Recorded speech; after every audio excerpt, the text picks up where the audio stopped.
Hello, everybody in the audience. Packed audience today. I'm very impressed. And out on Facebook Live. Welcome to another edition of Café. I'm John Tanacci. Slightly different look, slightly different haircut, slightly different job, but still doing the same role for Café, so hopefully you enjoy it. Today we're going to be talking about extreme marine environments, mostly focusing on the Red Sea because of how unique it is. And I'm going to be honest up front, the topic today is a little bit different. We usually try and tie this very closely to the research that's happening at KAUST. We want to tell you some of the technical things that KAUST is doing. These three gentlemen here, we're going to try and go a little bit off topic. It's not really going to be focused on the research. It's going to be focused on the largest lab, the Red Sea, next to us here at KAUST, that is an incredible environment. And I don't want to steal their thunder, but these gentlemen are going to give you a variety of facts and figures. I never realized until preparing for this event how unique the Red Sea is, how unique its temperature profile is, and that allows us to do some amazing things in terms of research. Just to remind you the format, we're going to have each of the panelists introduce themselves, give a little bit of background so you know what their speciality is, and then I'll ask them a few questions just to, again, help you understand their expertise on this topic. But after about 15 minutes, it's going to be turned over to you to ask questions, and I have a feeling with this particular topic, the Red Sea, marine environments, please be ready with a lot of questions and let the discussion take shape.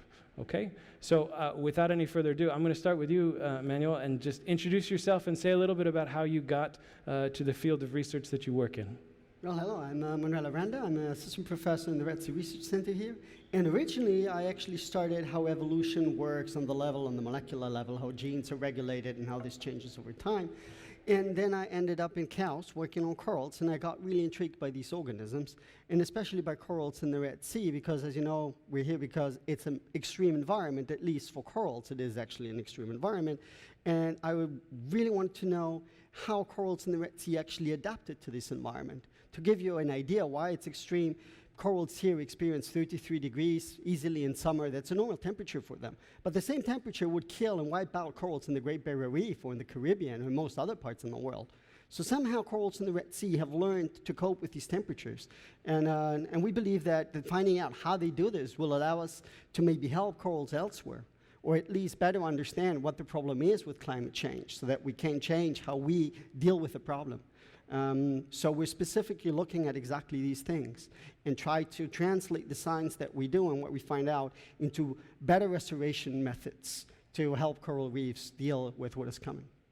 So maybe you can, just to jump in right away, maybe you can give them specific examples. So temperature overall and at the bottom, I mean, give a profile of how unique the Red Sea is. So the Red Sea is unique because the temperature profile at the sea surface is comparably high for an ocean. The salinity is very high because we have high rates of evaporation. And if you go to the deep sea, where we actually also have what we call, well, deep sea corals, people also call them saltwater corals, so they call them like that because usually you find them at depths of 500, 600, 700 meters where the water is like 3 degrees. Here in the Red Sea, the water doesn't go below 20 degrees. No matter if you go 1,000 meters, 2,000 meters, the temperatures don't go lower than that. But we still have these cold water corals here in the Red Sea.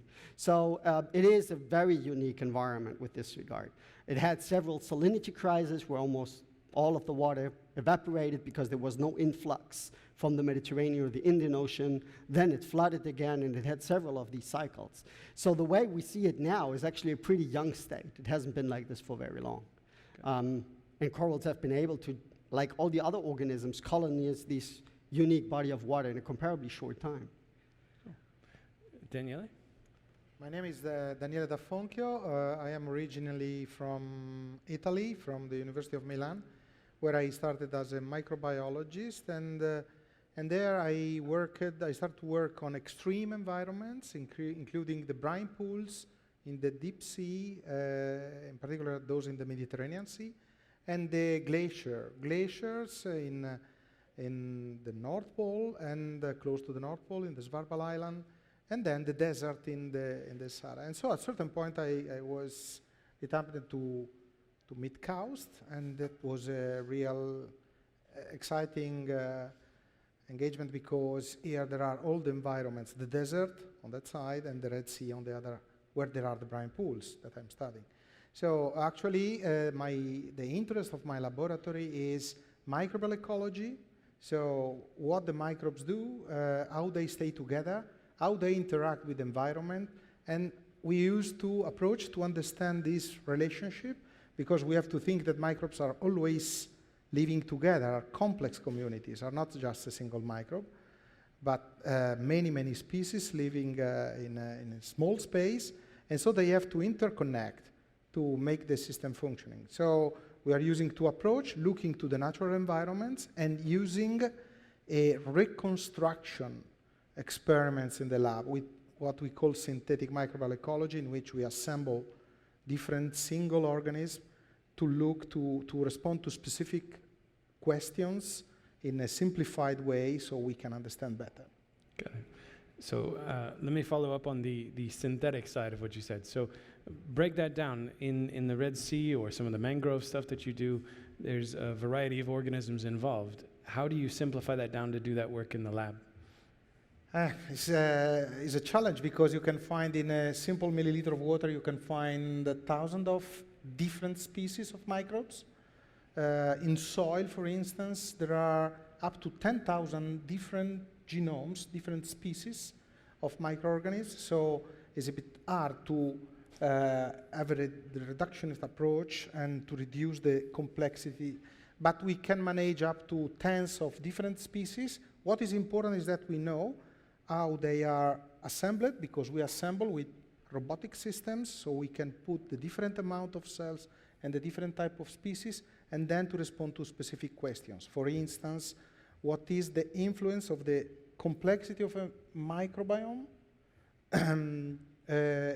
What is the response to the horizontal gene transfer, the gene flow by different species? And so, and another one is, by using this kind of systems, synthetic communities, we can see what is the weight of the two forces, the selection versus the dispersal. So that the first one make the community diverge, the second one make the community become homogeneous. So the same species. It's like when we travel. We stay all together, we mix ourselves with the others, while if we stay isolated, we evolve separately and we became different. So there are two different forces. And we try to respond to this question with these communities. Okay. And a separate follow-up, the brine pools. Say a little bit more. What exactly do you mean by a brine pool? What depth are they at? What do they look like? The brine pools are, we call also lakes, deep lakes, because indeed they are very saline, so the saline increase the density of the water, so the water is very heavy, like how to say, so they stay at the bottom. Try to imagine that is the surface of the ocean. You have the ship there. Here is the bottom, where there is this table, and at a certain point where there are fractures, there are lakes. Plenty of water again, but this water is very, very saline, and so stay there and do not mix with the overlying water column. And they can be deep, they can be big, and here in the Red Sea we have many, more than 25 have been discovered, and they are of intermediate deep. The deepest we know are in the Mediterranean, and this one have an intermediate level of depth, because they can reach up to 2,900 meters. That is almost the maximum depth of the basin here, of the Red Sea. And they are very extreme, because they are extremely saline, no oxygen, no light, of course. And so the input of energy is just from the organic matter that sink and just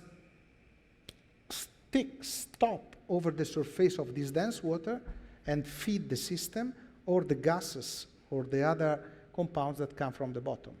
So this feed a community that works separately from the rest of the water column. So there are microbes that are very different from the rest of the water. Very cool. It's a nice segue to you, Carlos, and your field of expertise. Yes, I'm Carlos Santamarina, and before coming here, we spent our field is vaguely known as energy geoengineering. So we do the engineering side of the energy sector, which means oil recovery, to CO2 sequestration, to coal, to geothermal. We spent the last 20 years doing lots of research on methane hydrates. If you haven't heard about them, this is like ice that gets trapped beneath the sediment.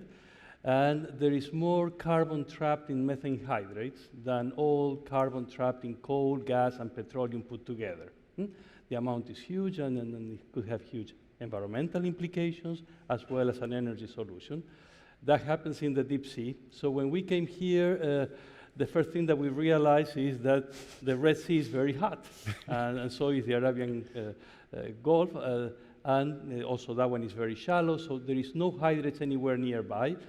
But we kept looking at outside our window with Marco Terzariol and saying, wow, the Red Sea is fascinating. We have to go back to the sea. We had been in India, in Japan, in Korea, etc., the Gulf of Mexico.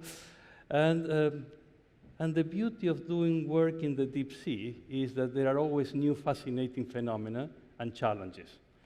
And that has been our path for the last 4 years. While we are doing lots of research on oil recovery for the kingdom, now we are looking deeply into the deep waters of the Red Sea, and including the possibility of deep sea mining, which we may come back to it. No, say a little bit more about the mining and the minerals and what's actually out there.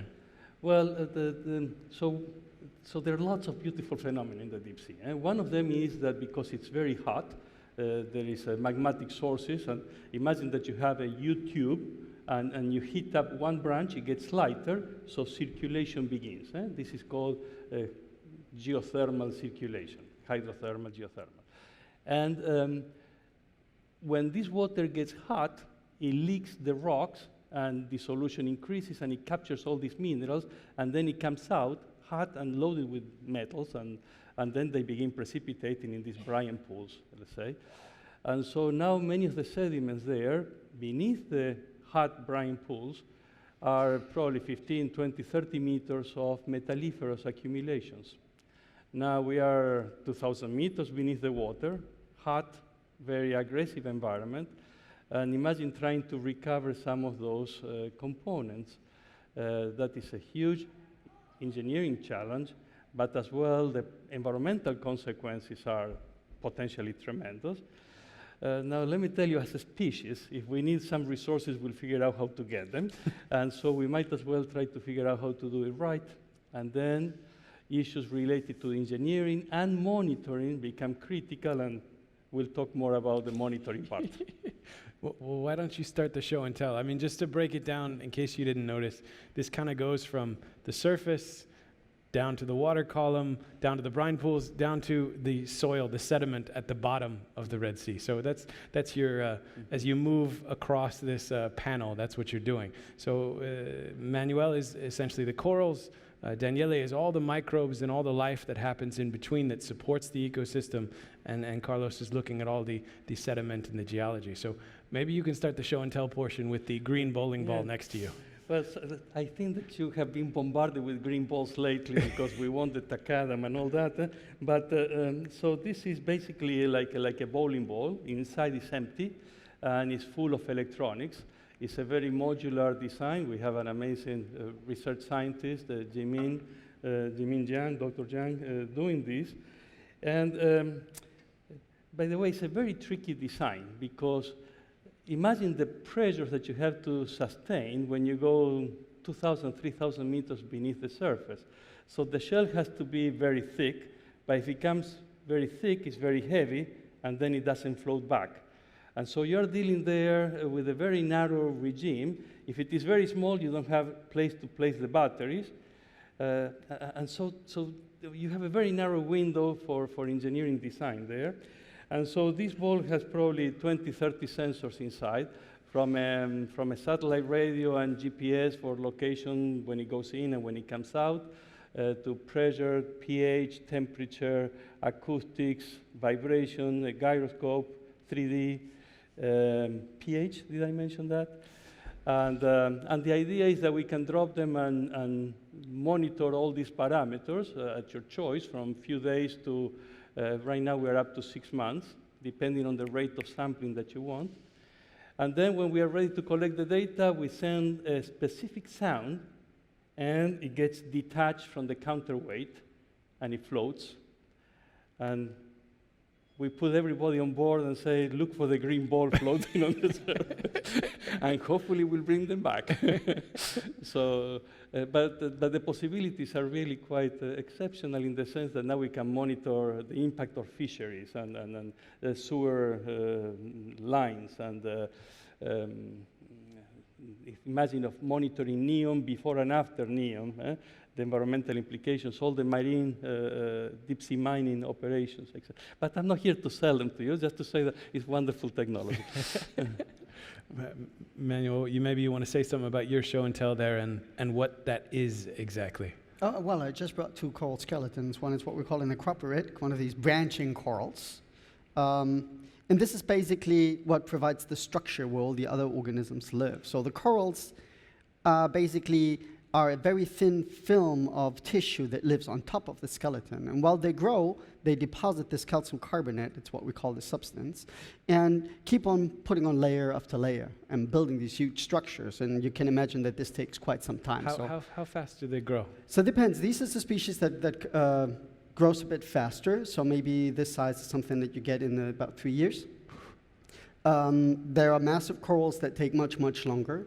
I brought another one here because lots of people recognize it just by the shape. You might have to look a bit closer when I look at it around. It's what we call a brain coral because it has this very typical structure. And these organisms are basically colonies of many, many, many individuals that are genetically all the same. Little polyps that are basically like upside-down jellyfish using the tentacles to grab food from the water. And they also have these stinging cells that they use to catch the prey. And if you look at the skeleton closer, you will see that it has these little tiny holes. And this is basically where the polyp retracts in and hides. When you have parrotfish, for example, they have this very beak-like mouth that they use to basically scratch off the tissue of the skeleton, this thin layer. And yes, and while these corals grow, what they do is build skeleton and building these big structures that are then home for many, many, many, many other species. Currently, we estimate that they support about 25 of the marine species that we know. So it's quite a lot. Comparably a lot if you think that they only cover about 0.1% of the sea bottom. So it's a small surface area, still big, but it sustains a lot of biodiversity and a lot of life. Very cool. All right, you got about 10 seconds to figure out if you have any questions. I just want to relay, Daniele doesn't have show and tell, but I encourage you to go online and look up videos of these brine pools, because if you've ever done the childhood experiment where you try and mix oil and water and they don't mix, okay, imagine doing that, but it's water and water. And somehow they don't mix. There's a full interface between water, and it creates this incredible environment. But you need to go online and look for the brine pools to see what that looks like. So I think that's enough expertise from our panelists. What do you want to know? What questions do you have? And I will toss you the football microphone. Oh, come on. That was 20 minutes of setting the stage. I know you've got questions. Yes. Hey, hold on. You got to have the microphone. You ready? Yeah. Just the other day on community Facebook, somebody put a BBC video on about microfragmentation of corals. Would that apply to that coral as well? It would work? Yes, it applies to all of the corals. This is basically a technique that they're using to make them grow faster. So in a restoration facility, what you have, you basically take out the colonies, you break them up into little pieces, and then you let these pieces grow to bigger, almost small colonies. And then you bring these small colonies back out to restore the reef. And the other thing I was a little bit surprised, that's not a new discovery, right? I'm sure somewhere in the last 100 years somebody's broken a bit of coral and it's grown quickly. So why is it making the news again? I think here it's rather the idea of using this systematically in order to grow the amounts of corals that you need. Let me give you just a few numbers. The Great Barrier Reef, if we think just in surface area, you're talking about an area the size of Italy. So if you want to restore this with corals, growing them by hand, bringing them out to the reef, just to produce this amount, this mass of corals that you would need to restore just a fraction of the reef is quite big. So there's a lot of research going on in how can we make them grow faster. There are people trying to put them onto metal-like structures where they put currents, where they think that it makes them grow a bit faster. There is the microfragmentation techniques, for example, that it seems that they grow faster if you have them in a smaller fragment rather than having them grow in a big colony and then bringing the colony out. We are now looking at different methods how we can improve the corals that are produced so that we're not rolling up the stone, the hill, so it rolls back down. So currently what you have is you grow the same corals you have in the reef, you multiply them, and when a bleaching event comes and most of the corals die, you basically restore them with what was there before, which means the next bleaching event will kill them again. So we're now working into ways, finding out how we can improve the coral stocks that we use in these nurseries, not only through microfragmentation, make them grow faster, but basically make corals that are more resilient so that when we bring them out, they have a better chance to actually survive the next heating event that will come. Thank you very much. So I'm just going to follow up real quick. You said the Red Sea's hot, Arabian Gulf is hot. There's global warming happening all over the planet. So you're talking about taking hardier corals and transplanting them and trying to regrow these stocks. So is that an option, taking something from the Red Sea where it's evolved to tolerate the heat and putting it somewhere else? So it's not a good idea, in my opinion, because organisms adapt to the local environment.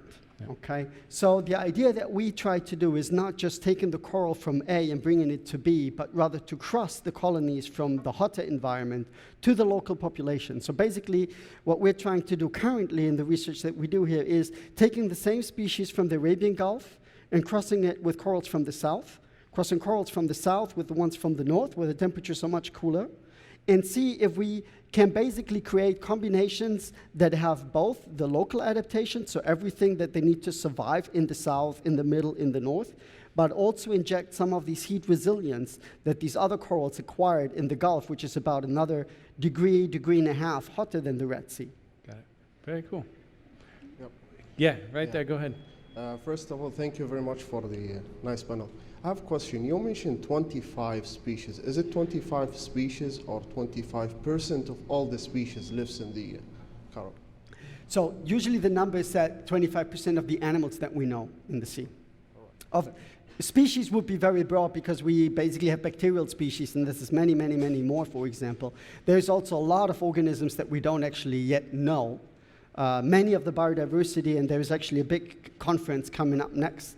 I will encourage everyone to go there and attend the talks. A lot of these things where we know what it is, turns out that it's something very different. So it's a very coarse number, basically the average of what we think is the maximum and the minimum, somewhere in the middle. Yeah, thank you.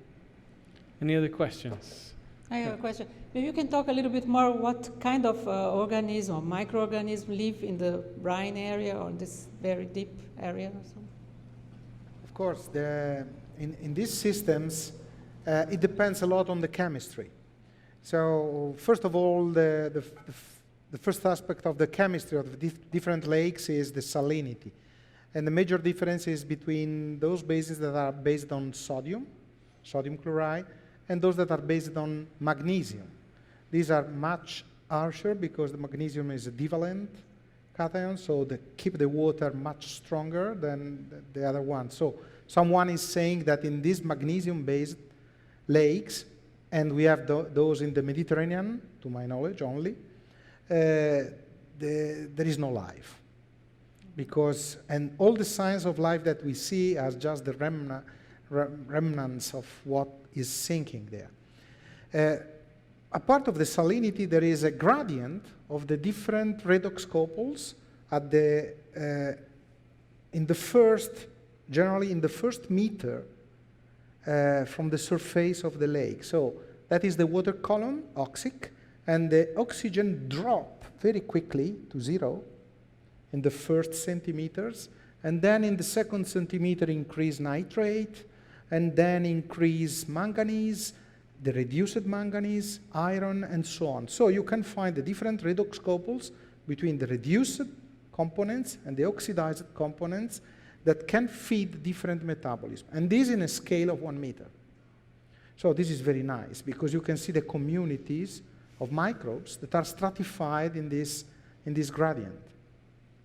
And there you can find another important difference in between the different lakes, the presence of sulfur species. Sulfate is, of course, the most abundant, is one of the major anion in the sea, is the major, together with chlorine. But however, beside this, there are the sulfide. So there are certain pools, certain lakes that are sulfidic, so they smell, the water smell a lot. Others that are not. So they feed different metabolism. For instance, in the sulfidic brines, you have a lot of sulfate reduction, but also sulfide oxidation. So in certain of them, on the beaches of the lakes, just around, you can see clams that have symbionts that exploit the sulfide as a sort of source of electron for the metabolism.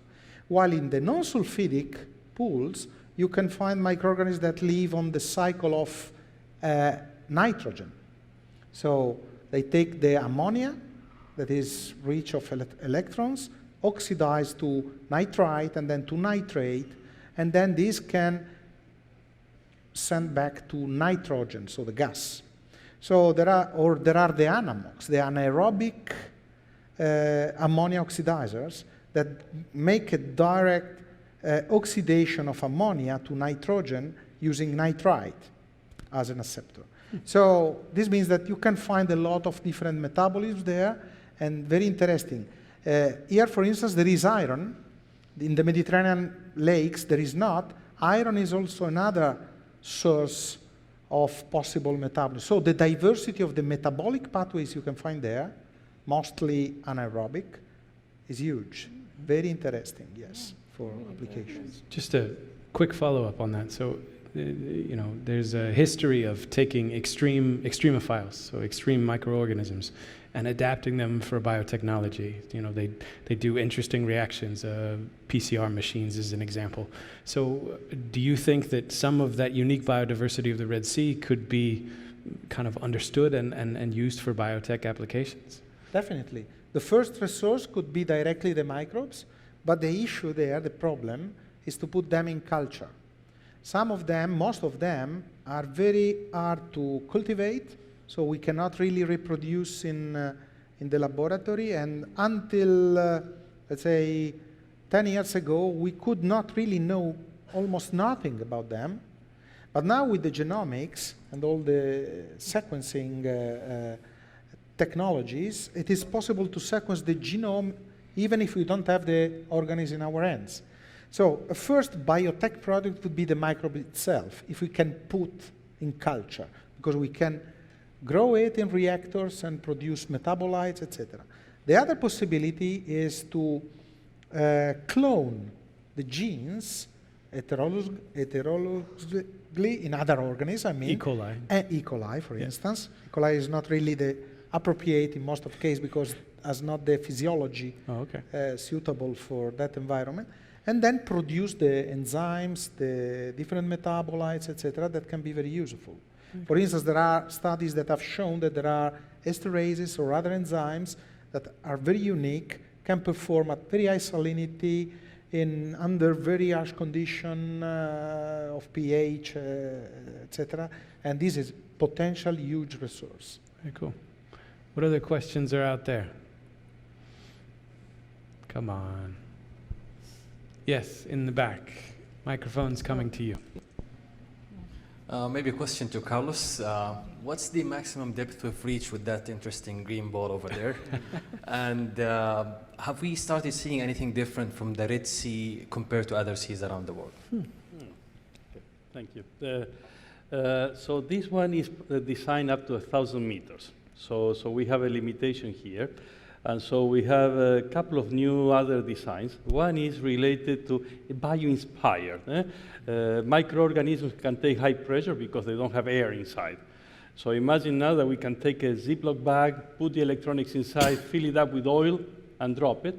Now there is a soft shell application that should be able to take a very high pressure as long as the microelectronics that we choose has no air cavities inside. All right, so we are exploring that one. We have a target of 3,000 meters in our next task. The problem in these hot locations is also the performance of the batteries. Batteries are not very happy 60+ degrees. So once again, we are fighting on the limits of the available technology right now. Some of the interesting things that we are beginning to find out, and by the way, it's not yet with this technology, but the brine pools are of course fascinating, and the stratified layers above are also a very unique condition. I mean, we find stratified layers throughout the world, but the fact that they are there and that they are not static, they evolve in time. If you look at the different cruises that have detected them, including our own cruises here with the Thuwal and with the USGS, and then we have to wonder, why do they happen? What Daniele was highlighting, the fact that that these boundaries are very sharp. I mean, it goes against Fick's law. You would expect this to diffuse eventually in time. And the fact that these boundaries remain so sharp is telling us something important about the thermal, chemical, and now I hear from Daniele also, the bio-coupling of all these systems, right? There is an instability that is taking place that is actually creating these interfaces.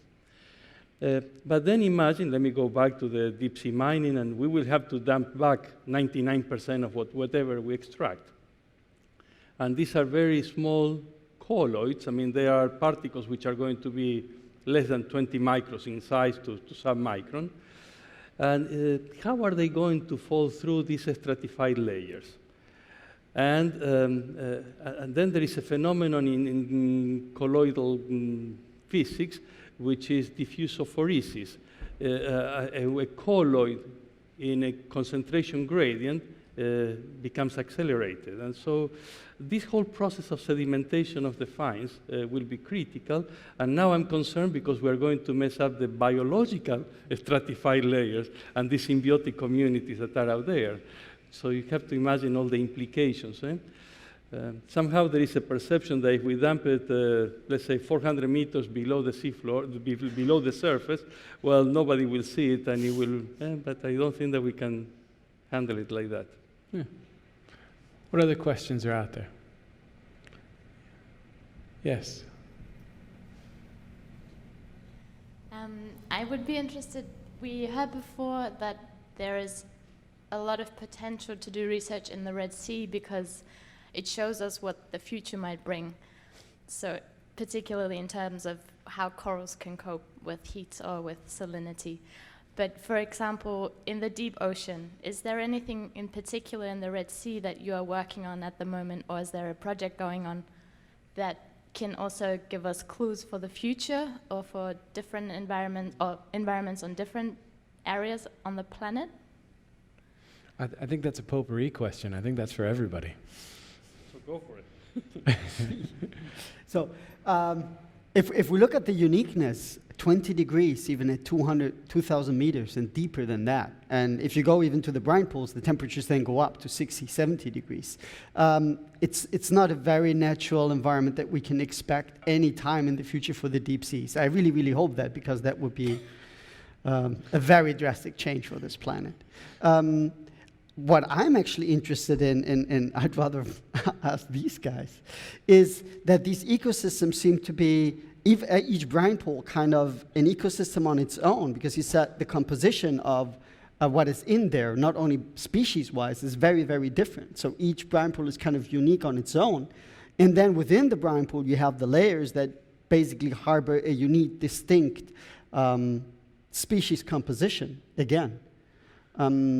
So going exactly with that question, how do these ecosystems, are they connected in any way? Do they just naturally appear new, or do we have any idea how they could maybe come up newly in the big oceans like the Atlantic or the Pacific Ocean?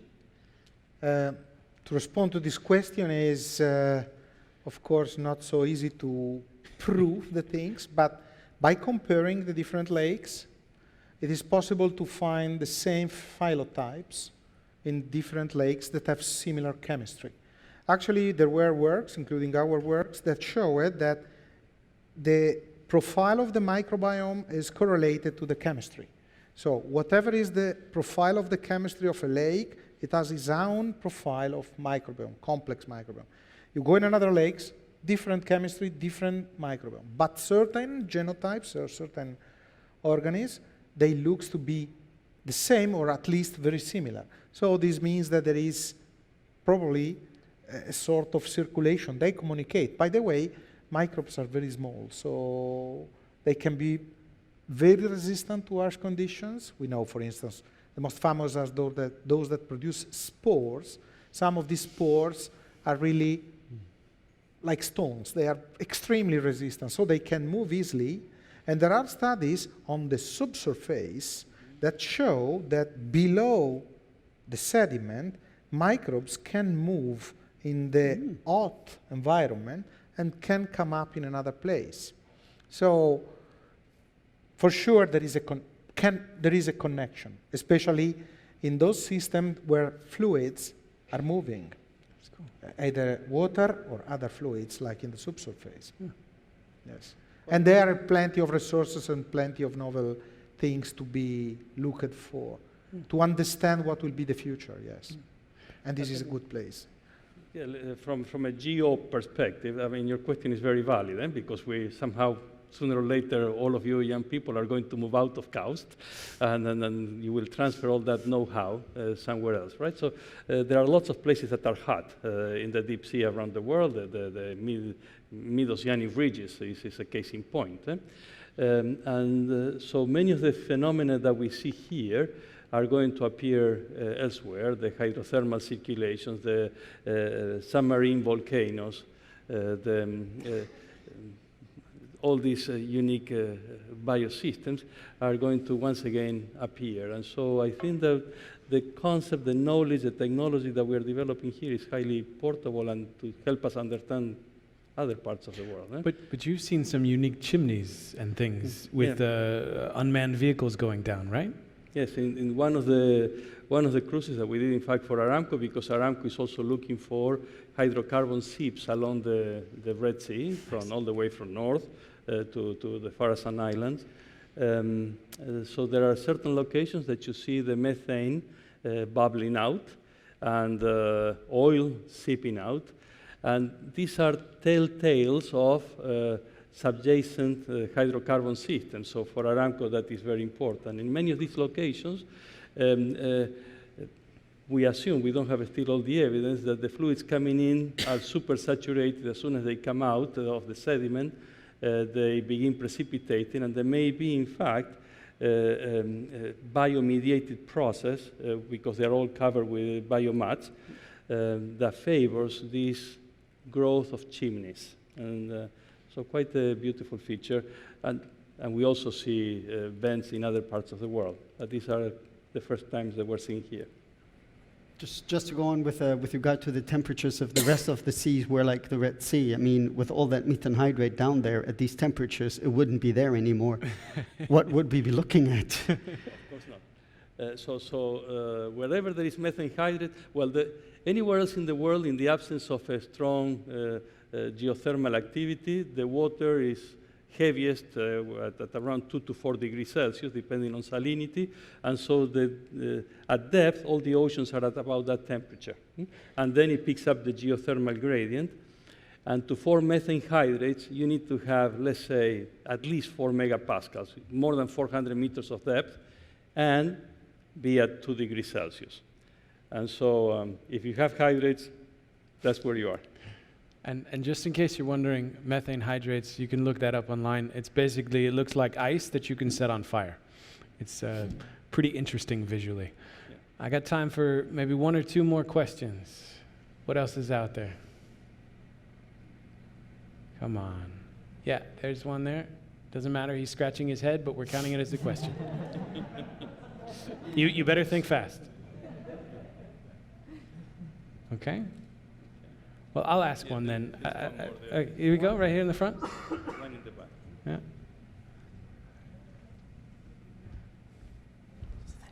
I've lost my voice, but do pardon me. A question for Daniel. You spoke about quite a bit of a resolution at the Brine Pool interface. Is there actual technology that can actually kind of sample the microbes as well, other than just measuring the different metal concentrations, nutrients? But are you also able to sample, and kind of figure out the community at these different gradients? Yes, there is technology. We have done this. Okay. There are two strategies until now developed. One is a sampler that is taken there horizontally, and then when you are at the interface, the salinity increase at this point, it is made like this, and there are ports where you can trap the water. Then you close and take up to the vessel. And this is expensive. Actually, we have used a classical, very simple system, the rosette system. This is a revolver, let's say, where there are all the bottles. The bottles go down, are cylinders, open, that go open. And then when you arrive at a certain point, you decide and you push, and they make like this, and they trap the water. So what we did, we cast, and when we arrive at we have a sensor there to measure the salinity increase. When we see, and we know at which depth the salinity start to really dramatically increase, we just make this, and we close bottles. Then we make another, and we close again. And then we recover, and we pick up fraction of this water in the Niskin, 1 liter.